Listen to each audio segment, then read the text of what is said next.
Hi guys. So I thought this would be a fun series to do, more for me than anyone else, but essentially journeying my own attempt to improve and get to FM. So the goal is to get to CM this year, FM next year. So that's 2 years. I'll do a different video for each tournament I play, and hopefully, hopefully be a bit interesting for you guys as well. So we start off at around 2150 fide. Means we need 50 points for CM and 150 for FM. So it's going to be tricky, but I think it's possible. Yeah, so this is the first tournament played in 2025. Isle of Wight Masters. Lovely tournament. Great venue. Probably try and play it next year as well. Round one, we're up against a junior, Cian Ward, who's a talented junior, quite young.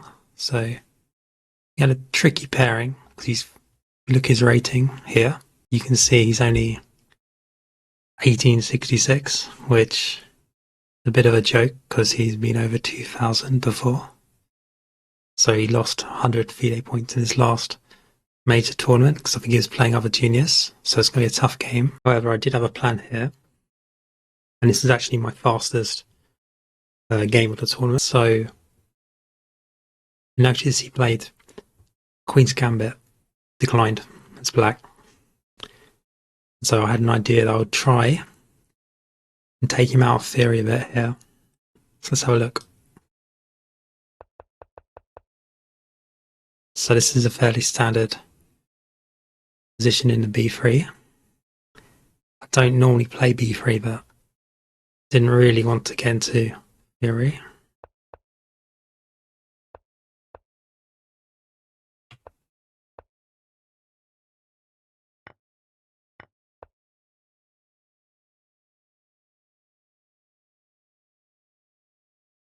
So you can see the computer here says it's basically equal.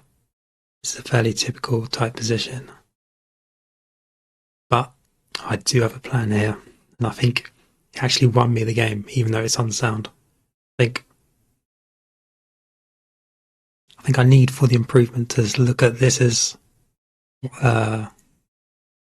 strength in our game, how we can get to the rating we want. Because I tend to be quite good in these type of positions that are complex and unusual. So here I played g4. And, the engine doesn't like it, but, it causes black some problems, actually, because we see the pawn on g7.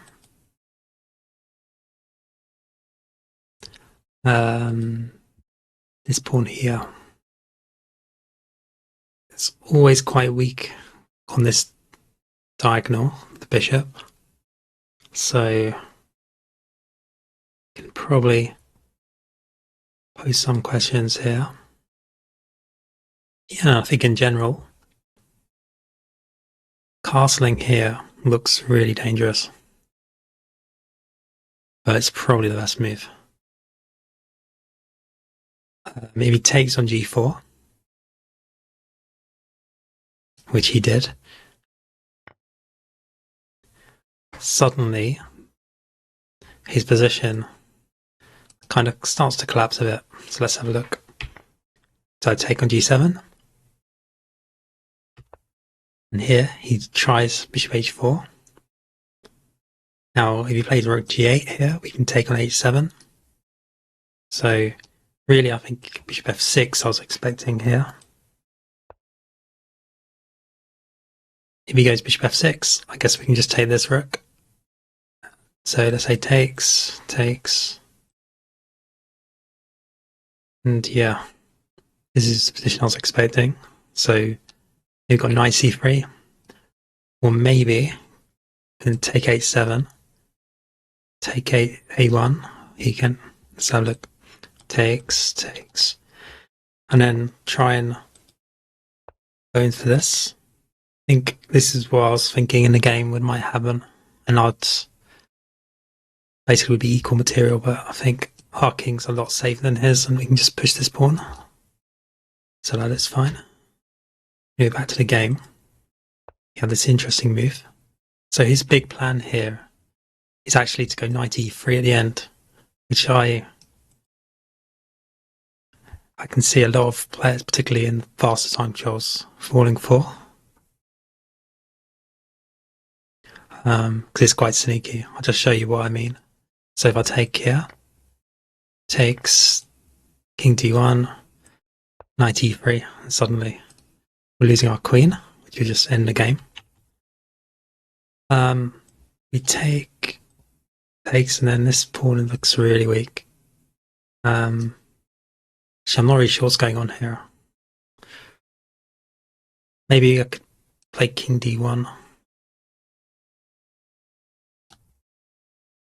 But yeah, I didn't really want to go into this.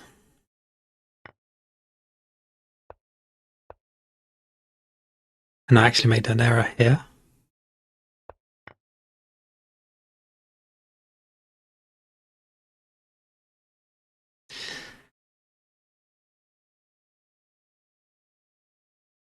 So here it actually wants me to play e3.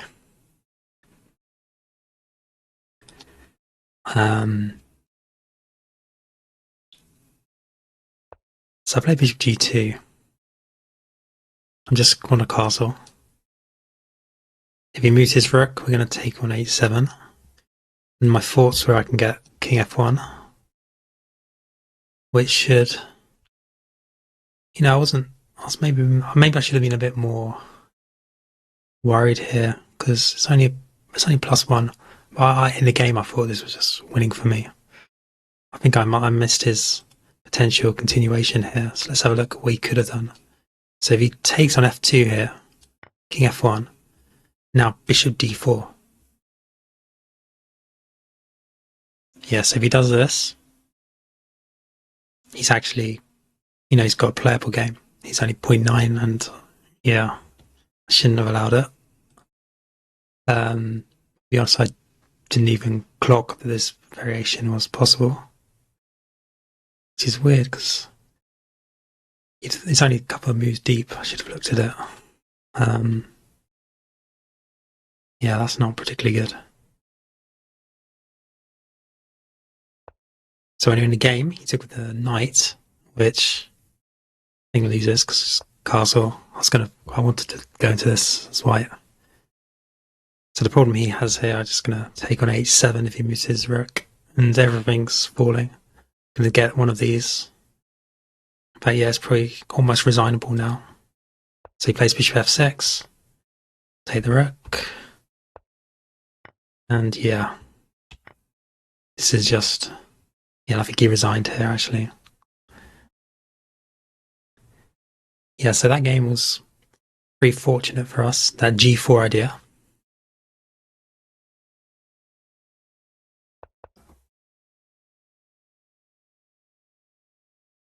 I think the main takeaway is that we got an unorthodox position and we somehow managed to win quite quickly. So if you watch the other games in this tournament I played, you'll see that maybe I should have stuck to this. Because I think I have a tendency against stronger players to suddenly start playing positional and mainstream stuff, and then it doesn't work out as well because they know it better, I guess. Maybe I need to start playing like this against title players more, because I've seen they can go wrong. You see, I beat an IM in this tournament, playing this way as well. So yeah, this is interesting. Okay, round 2. So we're on 1 out of 1. And we've got a tough pairing here. We're playing Grandmaster Daniel Gormally, who's a really strong player, professional player. But I think we maybe fell into a mistake here that maybe tried to play a bit too solid. It's a tough one actually because we were better in an ending here. So let's have a look at this game because it's quite interesting. We went for e5 rather than the check perk.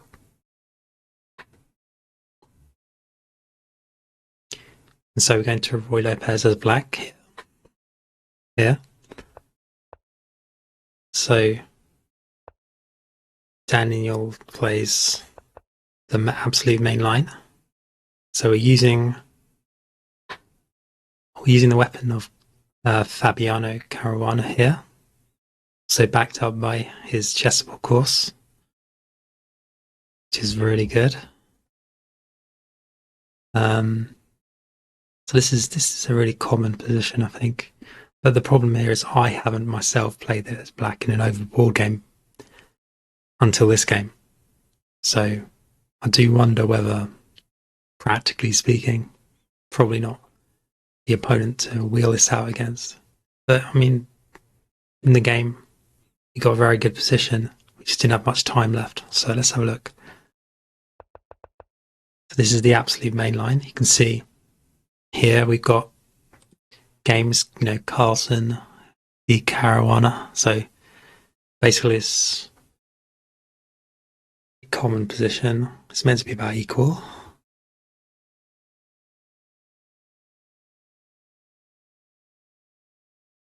I think our main goal here is to be flexible about our bishop on c8. So in some situations it can go to g4, some go to b7, some even goes to d7. In general, we want the queen trade, so that normally helps us. We can normally get good counterplay. So yeah, bishop g5. Now here I played g5. So I think g5 has been played here by Adams quite a few times. It's fairly thematic. I think it's what most experienced players would play here as black.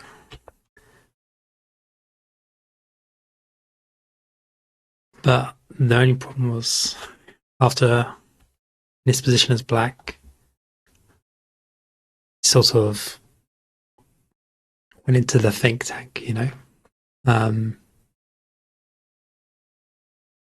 which maybe if we were in a more position I knew better, I'd have more time to think. Not more time to think, I'd play faster. So it cost me a lot later in the game, in the position where I was better, that I didn't have much time. So even though this position is quite good for black, maybe it wasn't. Maybe this was bad practical choice by me. So I castle. And again, interesting, following Polgar Adams. So he sort of sacks a pawn. Knight a5.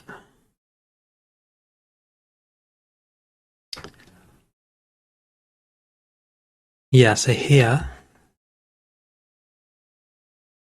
if we look at the engine, thinks bishop e7 is the best move, or knight h5.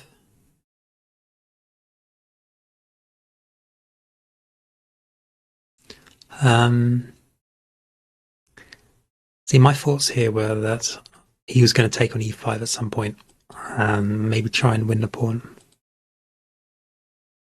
In general, it's not much of a threat because we get a lot of counterplay. But after knight a5, takes.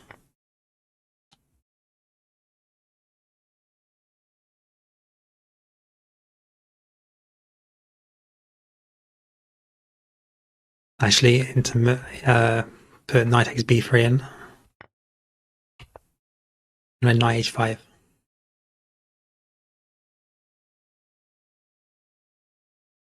Yeah, so we're a pawn down here, but I don't think it's too big a deal. Again, in the previous game, I said about style, I'm sort of switching up a bit here. Essentially, I'm going to argue that these two bishops on c8 and b6, they're a lot better than they normally are in the Ruy Lopez. If I could somehow get them coordinated, because his knight, bishop and knight are all quite blocked in. So here, he went for this. Yeah, he's slightly better. But I don't know why. I felt during the game that these two bishops would give quite nice compensation, because this knight's kind of weak. So he played e5, which is a mistake. Queen g6. So you can already see, actually, because Lichess has got the live broadcast thing here. You can see the time issue. So I've now got 36 minutes. He's got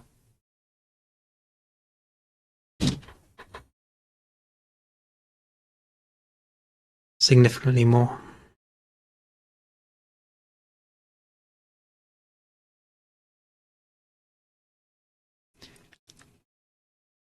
But objectively, we're equal here.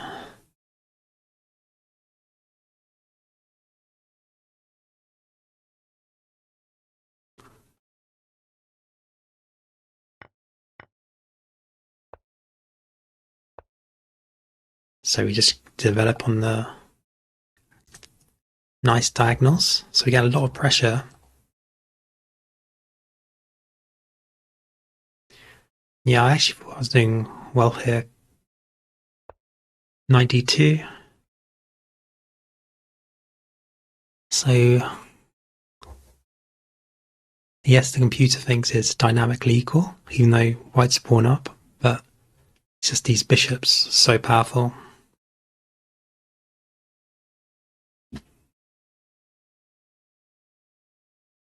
So it can push these pawns. So at some point, maybe f2 could be weak here. So these bishops cut on it, maybe play g4. Yeah, I was fairly happy with this position. So play rook d8, e6. So if I can win this pawn, probably be better. So played rook e8, rook e1. Now g4, knight d4. So this knight is sort of overloaded, so he has to give up a pawn. But he's now got some ideas, I think, here, because this bishop on b7 could easily become a bad bishop against a good knight if he can get it in. And now again, remember I said about the time situation. So we've got 17 minutes, and Daniel Gormally's got 1 hour 10, which if you consider that we're slightly better here already, isn't good. So yeah, rook takes b4 was what I was going to play here. In fact, I think when he played knight b3, I pretty much, in my head, pre-moved rook takes b4. It's like the most obvious move in the world.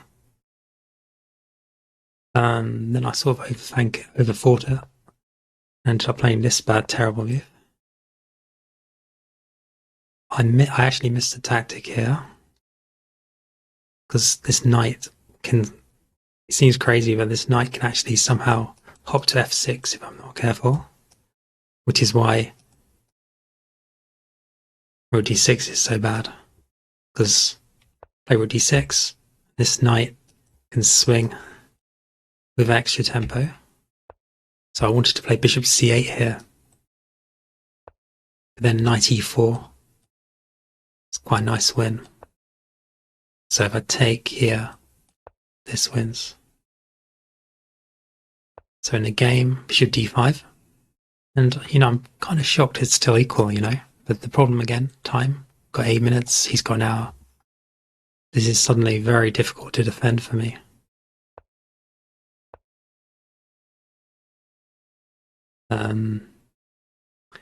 Yeah, and actually at the board I thought I was completely lost.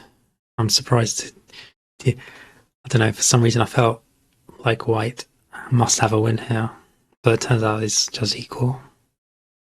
So I've clear. So yeah.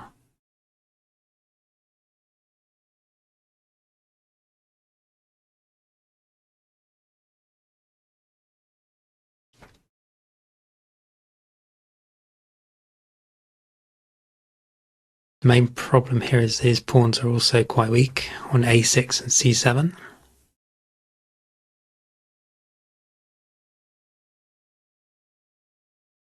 But I guess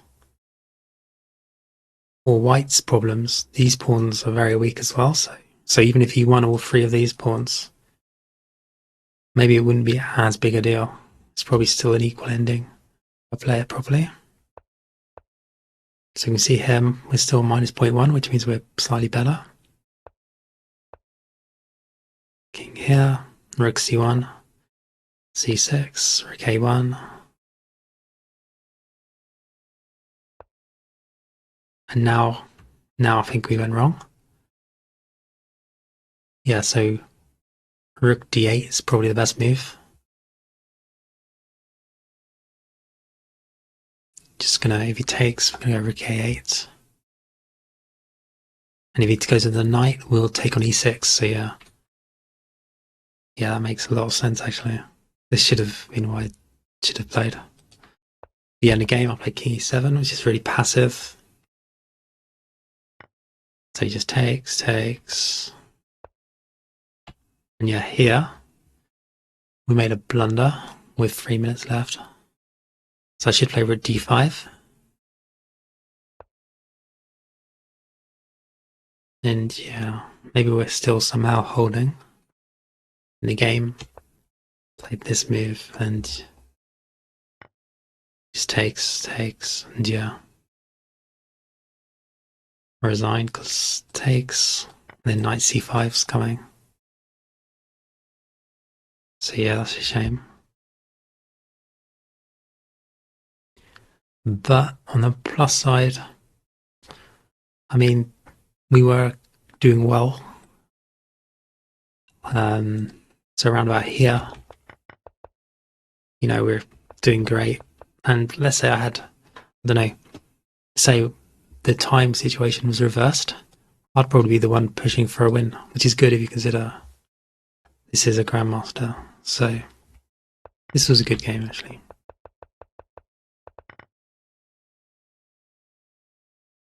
So round 3, we had a tough pairing. Played a very underrated player. He's just again a junior, around 17 or 18 years old, and we look at this. She actually went up to around 2050 in the tournament after this, so she gained like almost 100 points from this tournament. In her previous round, she beat her 2280, and yeah, I mean, one of the things I've noticed is just how strong some of these players are. I mean, this accuracy level. So 97%, the 96%, it's always going to be hard to beat someone playing this highly. Back in the day, nobody under 2000 is playing this strong, but a lot of players, particularly from places like, I think she's from Malaysia, but you've also got a lot of players from India playing really strong, high accuracy despite low ratings. I think again, strategy-wise, a bit of a mistake by me.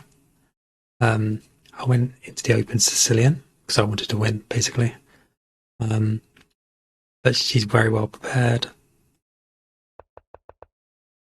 And probably a bad choice. Probably should have gone for what I did in the game 1. Just play something quite strange and unusual and just see what happens, because, like I say, with the accuracy thing, someone's playing the Najdorf and they know it very well. And they're playing at, 96, 97% accuracy. It's going to be very hard for me to beat them unless I create some sort of problem on the board. I had an idea in this this variation actually. I knew she was going to play probably the knight off.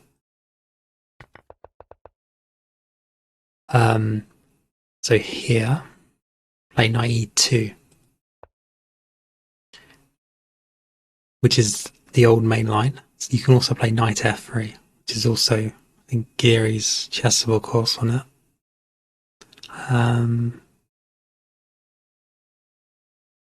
Yeah, I saw she had some games actually where she played bishop e6 here, and that would have suited me quite well because then I think we get an improved main line, but she actually went for h5 here.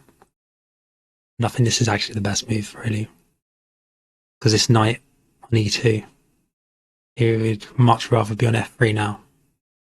And the only thing we've really got for us going is that maybe Black's king could be struggling to know where to go. So this king with pawn h5's got some holes here.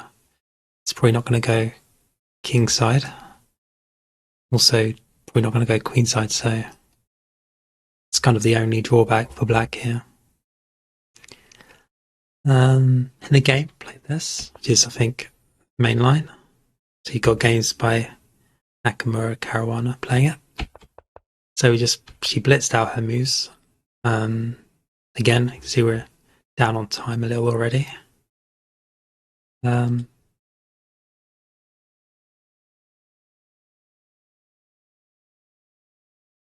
don't know, I think it's a fairly equal position. Nothing too spectacular.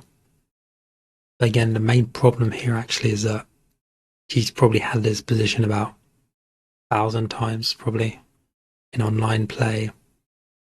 Whereas with me, I'm playing it for like, I've probably had this line maybe 3 or 4 times online. I don't really know it that well, so I'm having to take a lot of time to think through the plans. Yeah, so the more I think about it, the more I think maybe bad opening choice. But yeah, I mean, it's still an okay position for White. We've got a lot of plans. We can get our knight onto d5 at some point. Maybe look at a4 or a5 ideas. But she actually played b5.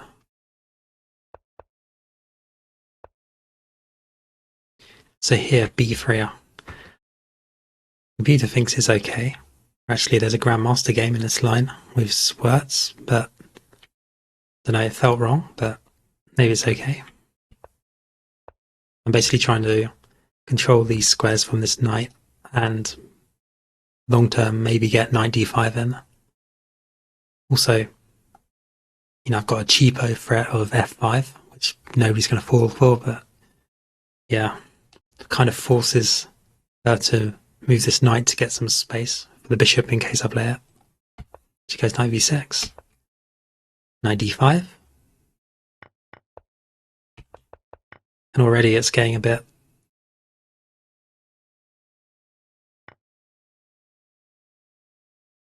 I think here a4, I don't really like it for me. It's interesting, the engine thinks it's actually quite nice for White, but, well, not nice, but equal. But during a game when she took on a4, definitely seemed like my position was not preferable at all. I actually thought Black was doing quite well.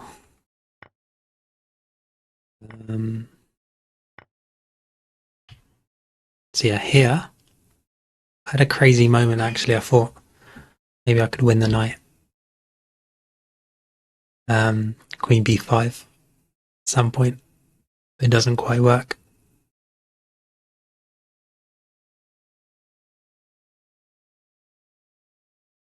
So we just want to win this.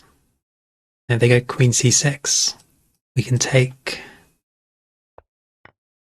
go like c4, now wins. So we're going to get the rook on c6.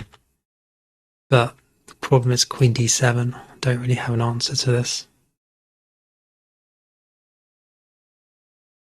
So, yeah. Problem is this queen's not protected. So yeah, we're forced to take on a4 really. Now it's just equal. Don't think we've really got anything. Problem is this king on e1. It's kind of, yeah, kind of not really very safe. So we can't really go for much. So just quite drawish now. Though we have to be quite careful actually, because again I've got time trouble here. 10 minutes left to be 42. Again, I think this is actually kind of a big deal because 42 minutes v 10. That's problematic. We could easily make a blunder here. If this rook ends up on c2, we could be in a big trouble.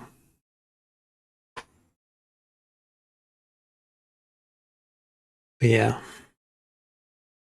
should still be fine for us because this bishop on g2 is quite strong still.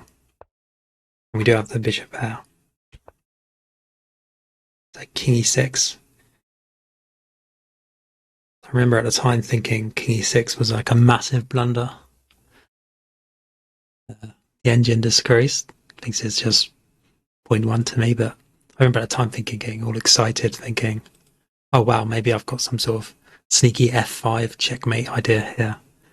Or maybe I could lure this knight off f6, then check and win this d5 knight. So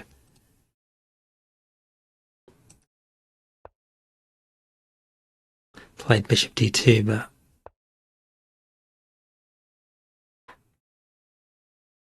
yeah.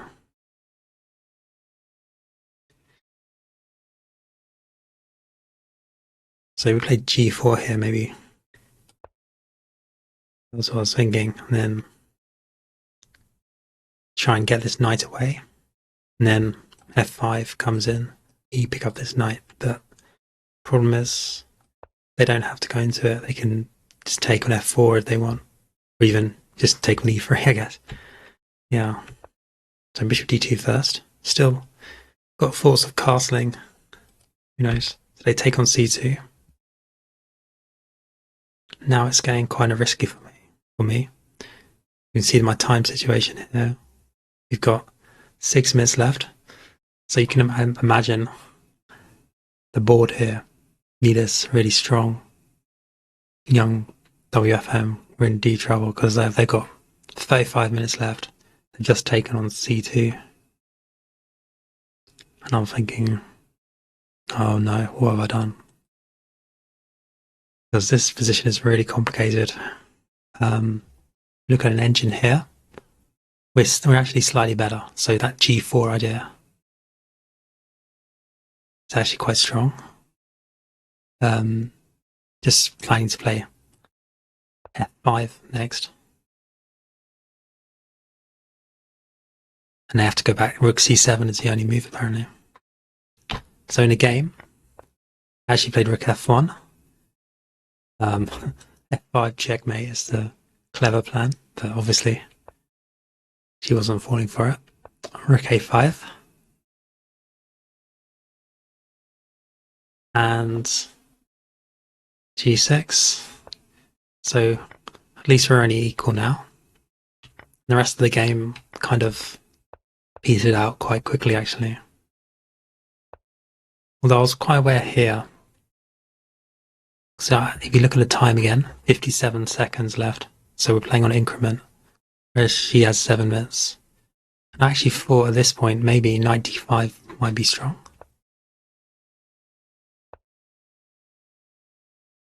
But yeah, it doesn't do anything. Because this king's a little bit exposed, so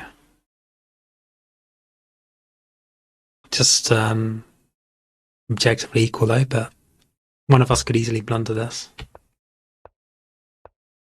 So I'm trying to get this knight in. Exchanges. And honestly, this is, with increment, this is kind of not too hard to draw actually.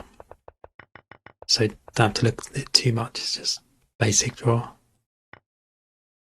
Just going to sack this bishop, this pawn, yeah.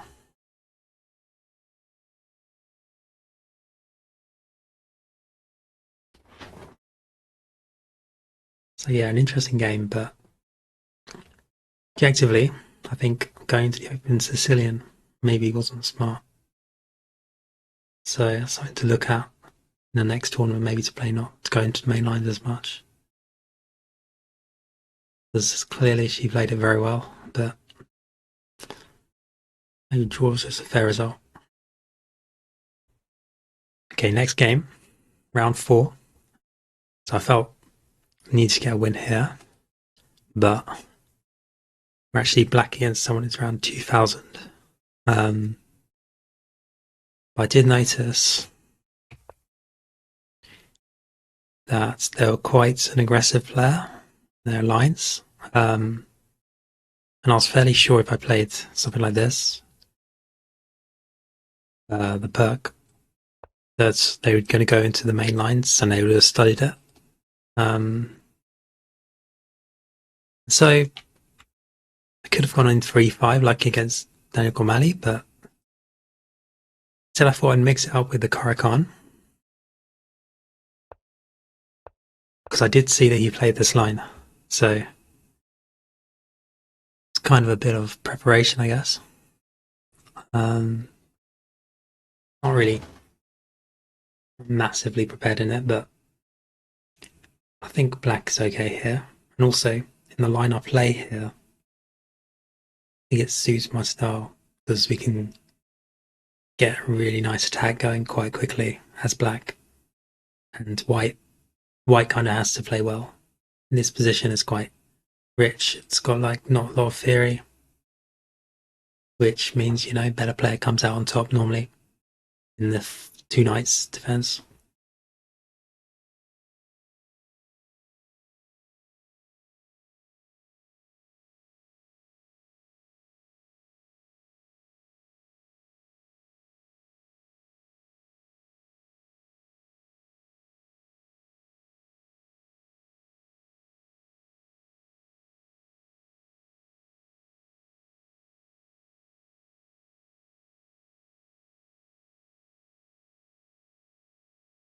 Yeah, so the idea here for me is to play bishop g4.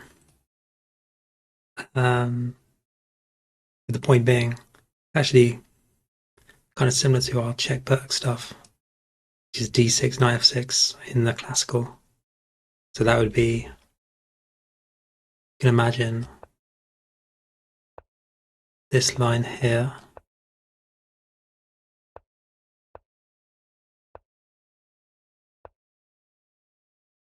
This is something I've got quite a lot of experience in. And yeah, this is kind of similar. But maybe it's actually better because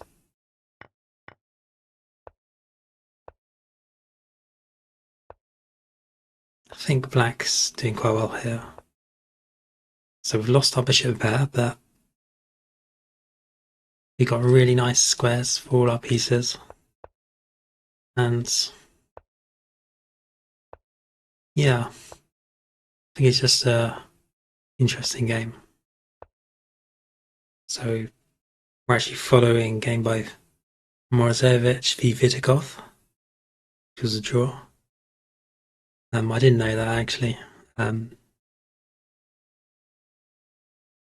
the nice thing about this line is because I'm more familiar with the positions, because it's kind of similar to that check perk line. I haven't spent as much time as I did in some of the previous games, so that kind of helps me in the middle game to get the right plan. So you can see here,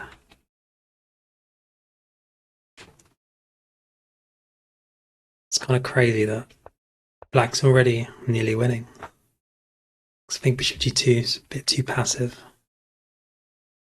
We actually have, it doesn't look like it, but we actually have a sort of queenside race going on here. The white king is really exposed. So we're already going for it, trying to make weaknesses.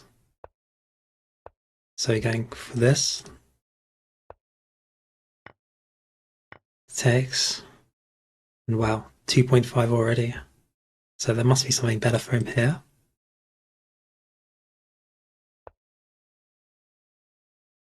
Okay, what am I doing? I went too far forward. Yeah, so here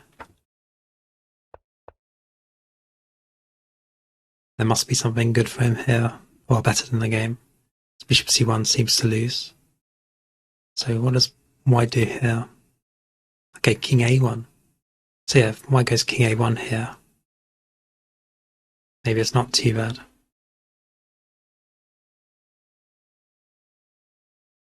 Yeah.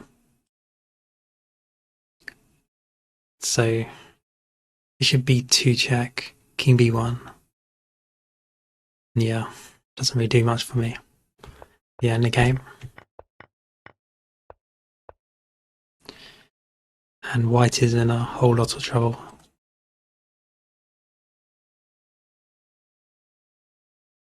So we've got so many threats coming on to b2. We even got ideas of like rook a4. So there's some lines where we play rook a4, sack the rook, then bring our queen into a3, and he can't do anything much about it. So yeah, he wants to get back to c1. It's so slow. So we're just going to get our knight in if we can.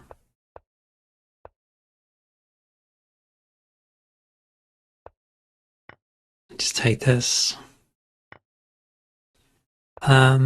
So here, I think he should play rook e1. So he plays rook e1. Maybe it's not so bad.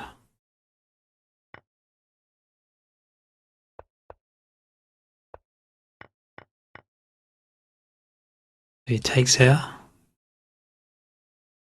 Be much better than the game. But after taking f2, it's still pretty difficult for him. But it's still playable.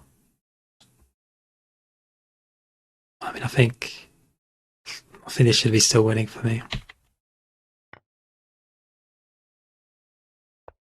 But yeah, in the game, it went horribly wrong. So you can see here, we've got some checkmate ideas. And yeah, got the checkmate here because of queen d1, queen e3. So nice win there. Because it's here, can't do anything. King can't move anywhere. Only choice queen d2.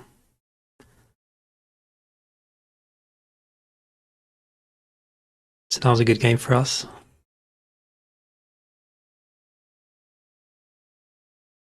Yeah, so I feel like we sort of won it quite early in the middle game there.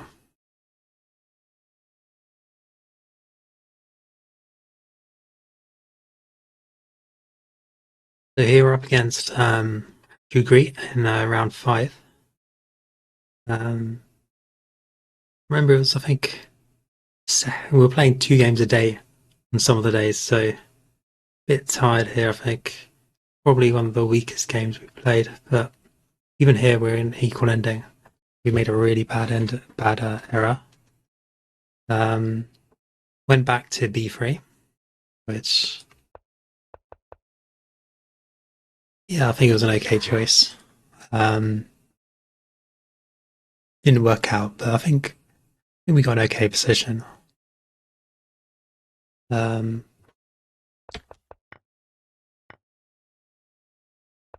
it's about equal. I've got the bishop pair, but here maybe I should just play something like bishop e2, castle. Instead I go d4, and I go into these complications. So I should go bishop takes d4, but went queen takes. And the queens came off. And here, I was kind of hoping maybe in this sort of kind of slightly better for black position that we could probably hold it, but turns out not really. And again, if you look at the time situation, it's kind of very weak thinking by me. Because we spent all this time to go into a worse ending.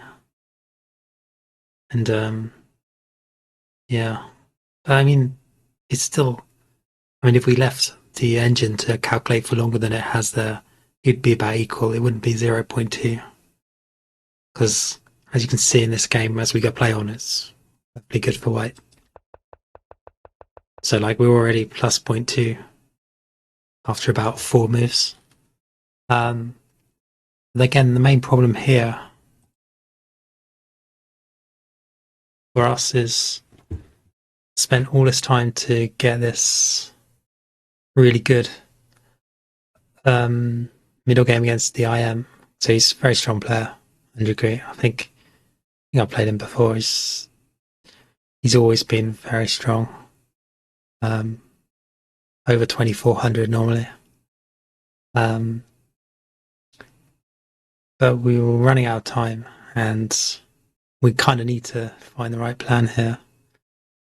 So here we go. Bishop e5, slight inaccuracy there. I'm basically trying to just keep the pressure on these diagonals.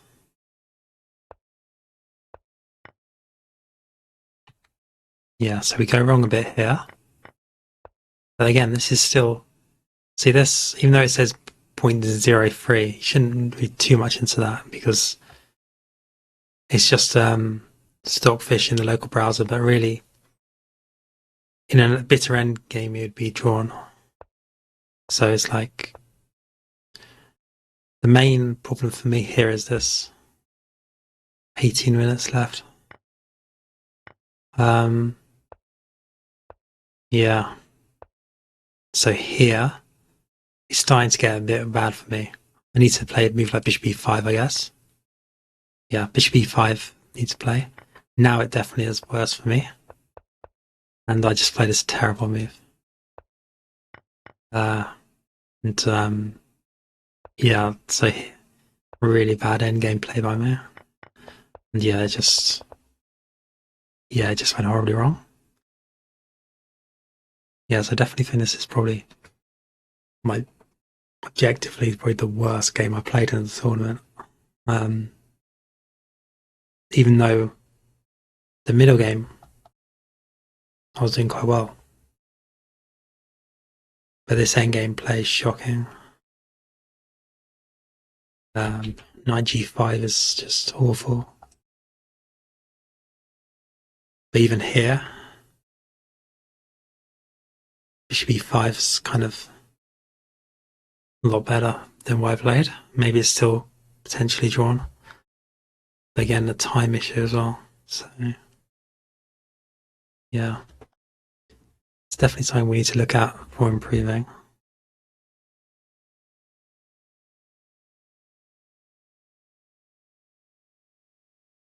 So there are 9 rounds in the tournament, and we've sort of reached the middle stage of it, and at this point we're about equal on rating.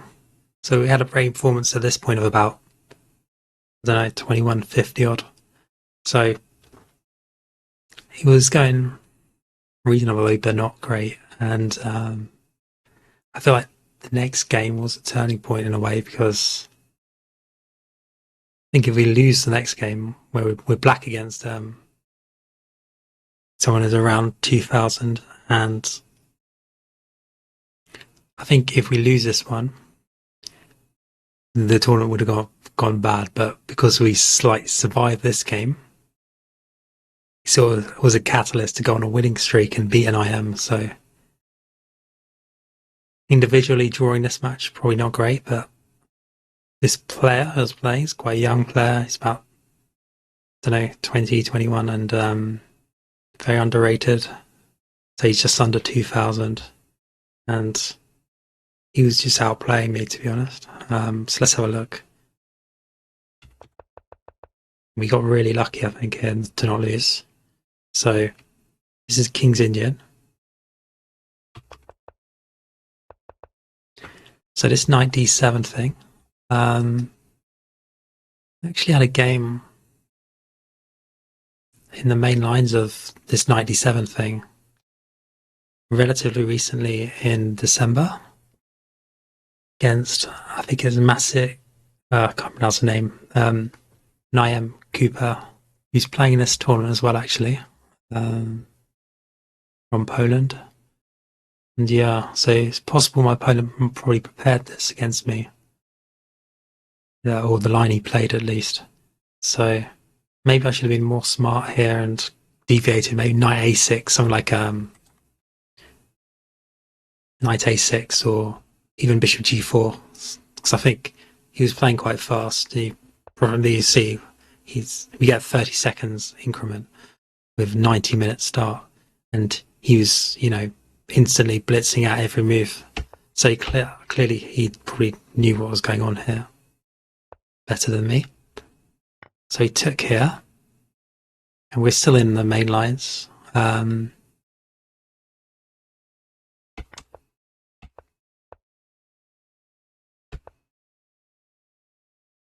this is kind of one of those standard King's Indian positions. I actually thought during the game that when we got to this position, I was doing great. Not that I was equal or better or anything, but as black here, standard King's Indian position, I thought great chances to maybe play for a win. Maybe risk losing, but get quite an easy attack going. Maybe knight h5 here. Get f5 in at some point. Maybe king h8. I was thinking this was kind of what we wanted.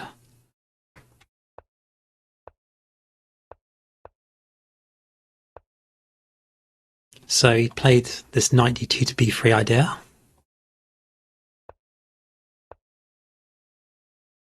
And we reach, I think this is kind of a critical position. It's about equal now.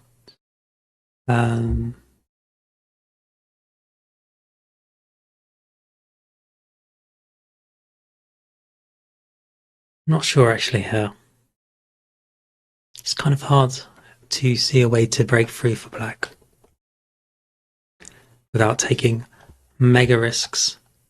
So he's played quite slowly. So I need to do the same, I think.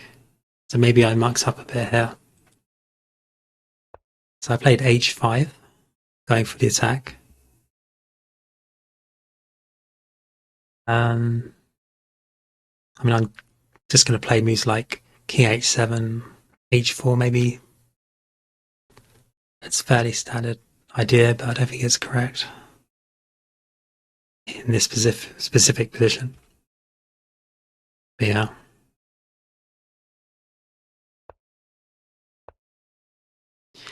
I think I was a bit lulled here because he's playing quite slowly with f3 and stuff. I was thinking maybe I was going to get all the time in the world to just build up a massive attack. Rook g8, bishop d7, bring both rooks in, then start pushing.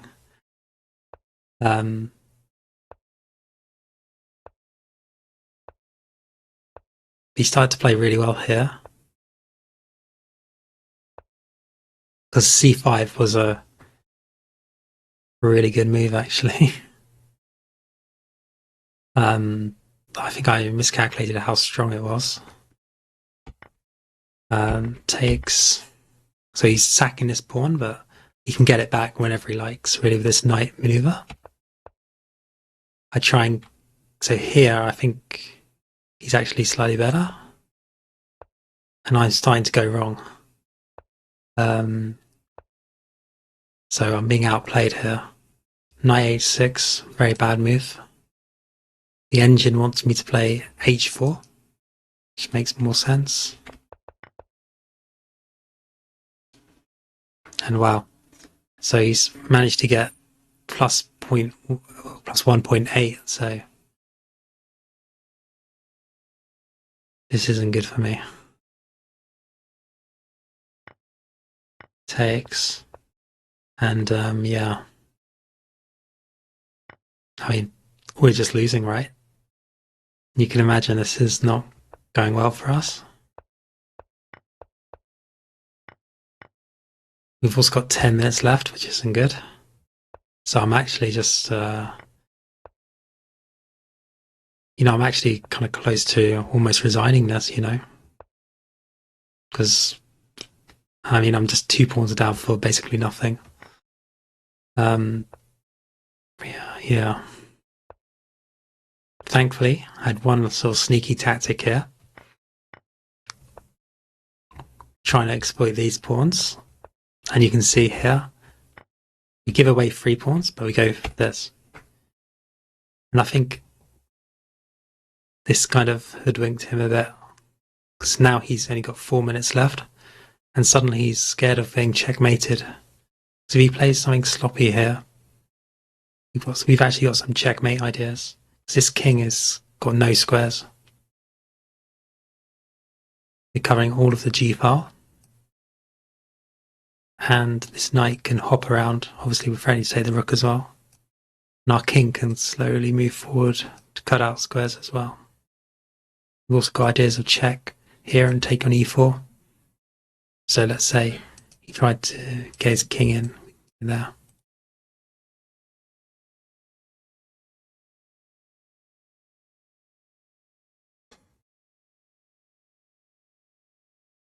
So in a game, he played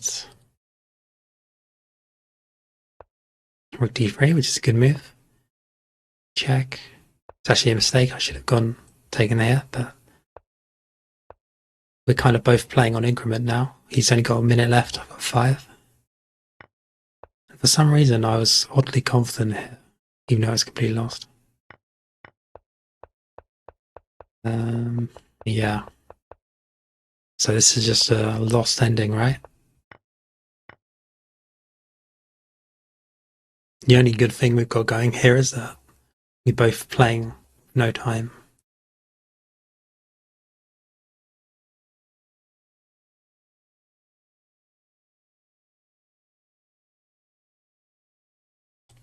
So here, takes,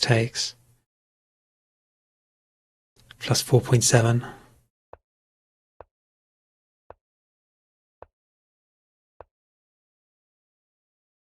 And so in this position, White is just 1, but he can't swap off to the knights, else he's drawn because of the A pawn. So in the game, we're going to a drawn ending somehow. Don't quite know how. So yeah, you can play a4 here. Or I think if I was White, I'd remove this knight and get to d7 somehow. Try and coordinate.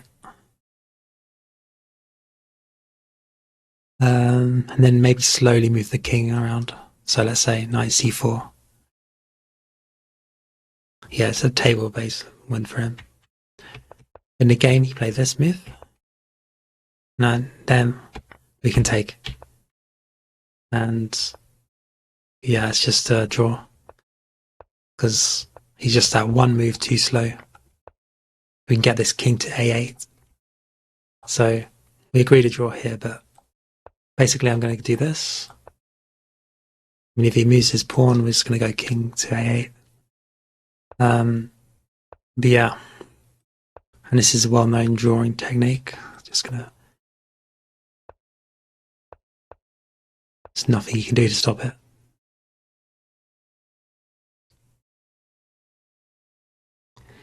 So I think that's an important hold there. Pretty lucky. Should have lost. Yeah, I mean, he was nice about it after the game. I was thinking he was going to be really angry at me or something that I'd somehow swindled the draw, but no, he was gentleman.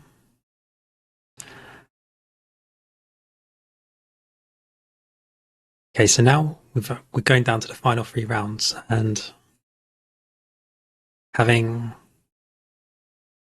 held the last game, today was a double round game.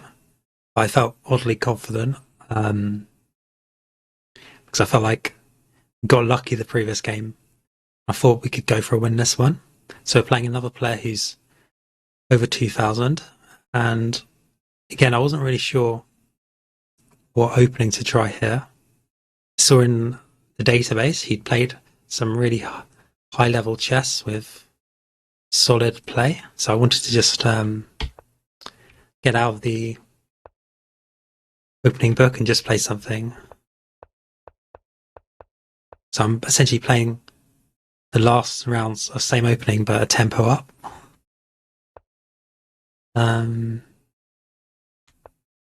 I think here, I mean, you imagine it's a bit like the bayonet attack, I guess, but in colours reversed. So it's really interesting that Stockfish thinks black is minus 0.8 already, but this is a fairly standard King's Indian setup, so I'm surprised. There must be a move here that I missed. My opponent missed as well, so I don't know.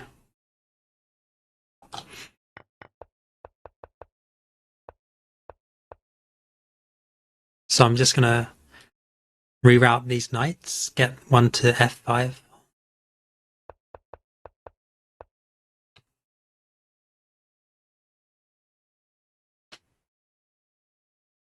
I actually thought during the game this was almost winning for me, but I don't know. I think he's actually completely fine. The main problem he has is this pawn on h6 is also very weak. There's some ideas where I can actually go bishop takes h6 and get an almighty attack at some point. And once I get this knight into f5, maybe get this knight round to f2 to g4, it's kind of like a King's Indian, but a couple of tempos up. And, you know, how often do we see King's Indian a tempo? Makes a lot of difference, so... Yeah, knight a5. It's the wrong move here. But... yeah, this is already sort of turned on its head. We're +3 now. So this attack is getting crazy strong. So, and yeah. I think just f4 wins. So the point is we're going to take this knight and then go queen g2 check. And if he doesn't, we've got some checkmate ideas. So let's say I just take this. Let's say he goes king h8 or something. Well, I think he did actually do that. No, but e4. But if he goes king h8 here, I think we can take this. And then he defends or moves. We're just going to go rook g1. Checkmate's coming. If he moves this bishop, we're going to go queen g7. And if he doesn't move the bishop, we go queen g8. It's actually unstoppable. So he's in a situation where, yeah, it's just completely lost. We're going for checkmate on g8. And yeah. I mean, he actually resigned here. Don't know why it says knight c6, but we're just going to go queen g8, checkmate. If he goes knight f6, which is the only move, I'm just going to take this, be a rook up. Yeah, so that was a good win. And then we're back in business, yeah. And we're up against an international master next, which is our best win of the tournament. So let's have a look at that game.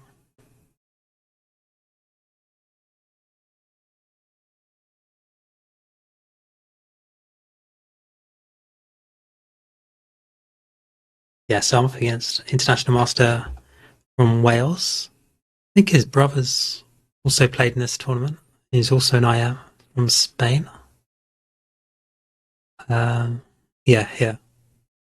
So two very strong players. Heading into this game, it was the second round of a double round, so I kind of didn't want to go into theory. So I thought, why not go into the rat defense? We did a video on that. Wouldn't it be cool to play it? Maybe get like an unorthodox position, just try and hold on, get a draw would be great.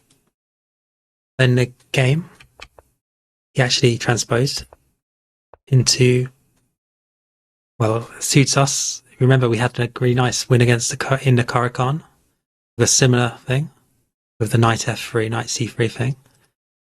And yeah, I was tempted to play c6 here and to transpose directly. Instead I went e6. I started to think here because I was knight d7 e5. Quite like this Philidor setup. It's quite strong and quite fun. But I know objectively, having looked at the lines, that e6 d5 here is actually, well, if you remember the Czech perk lines in the classical, e6 d5 is the main choice. And yeah, I just thought that the c pawn on c7, not c6. This should be fine for us, but it's still fine for him too. So he went queen b3. Now here, I was kind of surprised he allowed this, but he's still plus 0.2, so it's not too bad. Now, yeah, so here he needs to be a bit careful, I think. So the engine wants him to play queen d1 or bishop e2. Yeah, that's interesting.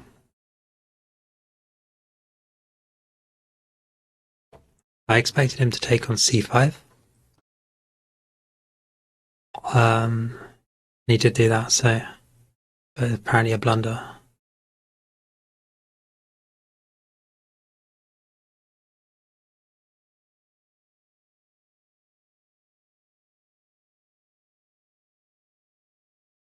So we're threatening just to play c4 if he does nothing. But the problem now is, oh, I should have taken the bishop. This was actually a bad miss by me. This is a lot better than what I played.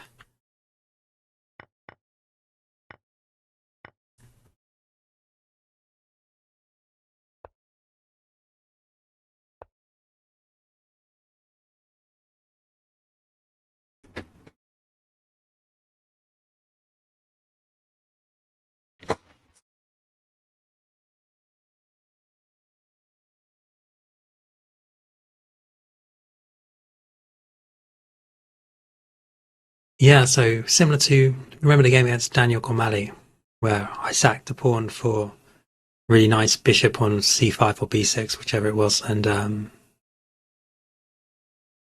basically going to do the same thing here. Because he's going for this pawn, which is like my main weakness with the bishop out. And if I castle, suddenly my king looks a little bit shaky. Maybe he's got some counterplay. But this bishop is so nice, so much pressure. If I can somehow get like my queen into h4 somehow via, I don't know, d8 to h4, it's going to be completely, I guess, borderline winning for me because these pawns are so isolated and weak. His king's very, very exposed. So I ended up playing queen c7. So if he takes g7, take e5, win in the rook. And I'm also sneakily thinking of queen e7 to h4. So some slight ideas, maybe of f5 as well, just to defend this pawn. But I sort of already decided I was going to sack this pawn. So he shouldn't actually take it. So the idea here is, essentially I'm just going to try and get this queen into h4, and also I was also thinking I could play rook g8. So he goes king f1, which is a mistake. I think he should go knight d2 and try and castle queens somehow. But yeah, this is already looking really, really difficult for him. And here, I was kind of proud of myself, sacking the queen. It's for a nice finish. Boom. This is sacking the queen.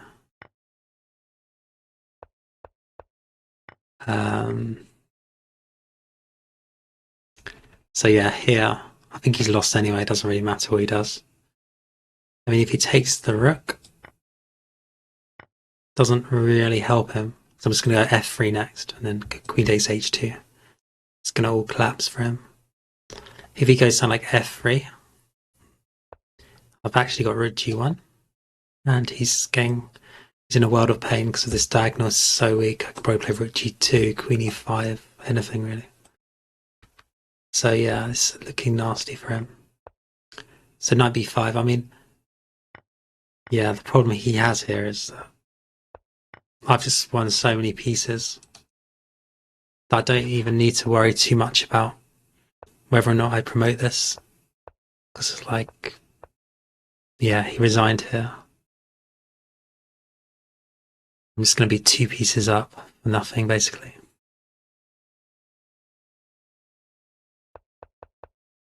So that was a nice win. And gained us some rating. So now so at this point we're up about, maybe up about 20, 25 fide points. So that's, actually, maybe, yeah, around 20, I'd say, fide points up. Because he's an IM, so he's strong.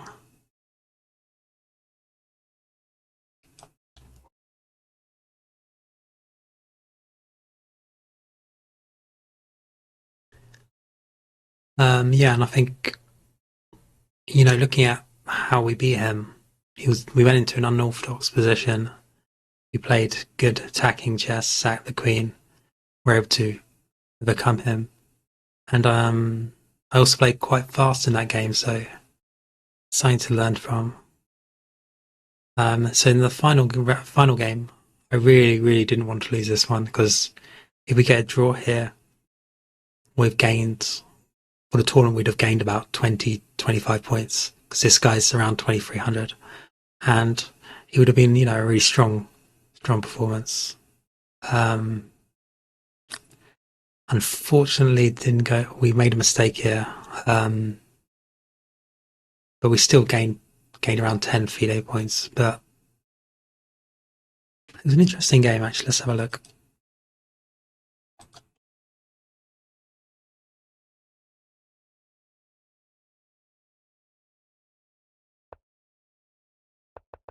So he played the modern.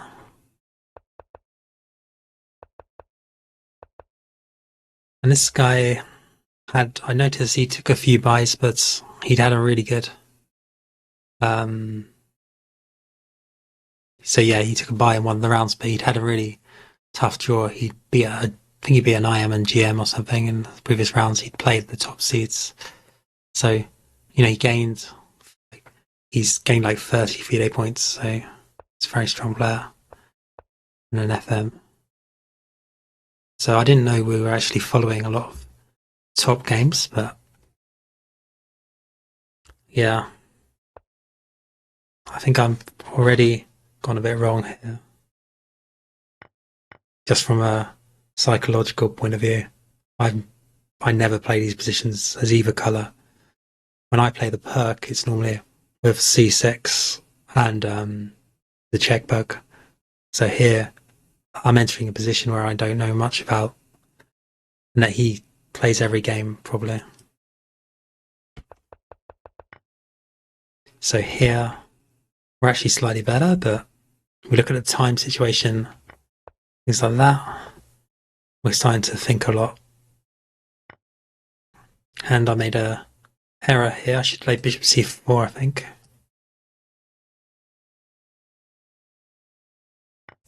But we takes, and I calculate, I think rook a3 is a mistake, actually. But yeah. So looking at this position, I actually thought this bishop might be useful. It's obviously very risky. You got this knight potentially coming to f4 in the future via h5. But I've got ideas like queen d4. If I can somehow get my knights around to defend, it could even be better, because this pawn on d6 and a5 are very weak. So it's a really complicated, murky mess, which, should suit us in a way, because that's sort of the positions we've been doing well in. But yeah. And it went reasonably well. He sacked the exchange, and we're actually better here. So we got some. This game very tactical, of course. we'll be here forever looking at all the possibilities, but I'm actually plus 1.5 here if I play it correctly. But the main problem I have is this king on g1, so weak. I'm kind of worried about this rook coming in, this knight rerouting to e5 at the end. But the engine just sees the perfect defense. So queen d4 is a bad error, allows him to come in.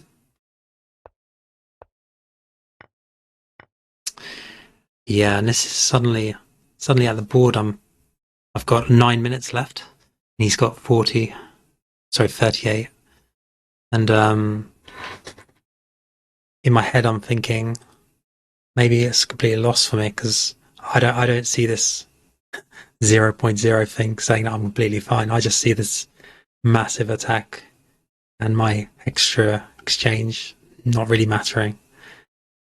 I still, the more I looked at it, the more I thought maybe I did have some good resources actually.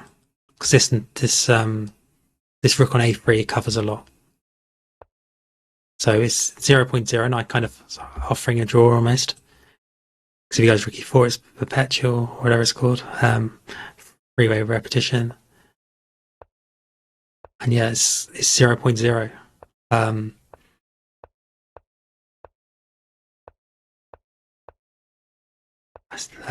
he keeps playing on, obviously. And then I made the blunder. So here, we look at the engine. I have 3 minutes left, but the engine sees both rook d3 and rook d2, and then I'm fine. Because he doesn't have... So let's say I play rook d3 here. Suddenly, this king can go get safer, I guess, to g2 at some point. If he goes queen c1, I guess we can go rook d1, I guess. Because at the end, say this. I'm guessing this knight on c6 is hanging at the end. So even if he goes here, I got this. Yeah, so this is completely fine. It's probably a perpetual. It's probably going to have to... Yeah, so I was one move away from getting a draw, really. But I played this move, which is... It looked at the time like it was kind of good. But, yeah. Queen b1 caused me a lot of trouble. So this check, and then this knight d4 I think I missed. And suddenly, yeah, we're just down. Yeah, so that's disappointing. But I don't think we played it too badly. It's just at the end, that one move cost us. Yeah, so overall, reasonable tournament. Getting like 10 fide points. Yeah, so I'll just do another one of these every tournament I play. Hopefully, can look back on it. Hopefully, try and make improvements and get to where we want to be. Well done if you've managed to watch this far. It's crazy. And comment if you've got any tips or thoughts. But yeah, so future tournaments are probably going to play Southend or the 4NCL Easter Congress. British, maybe the Cambridge Video Open, these sort of tournaments. So maybe this weekend, see if there's a 5-round tournament we can play. Could be fun. Hey, cheers.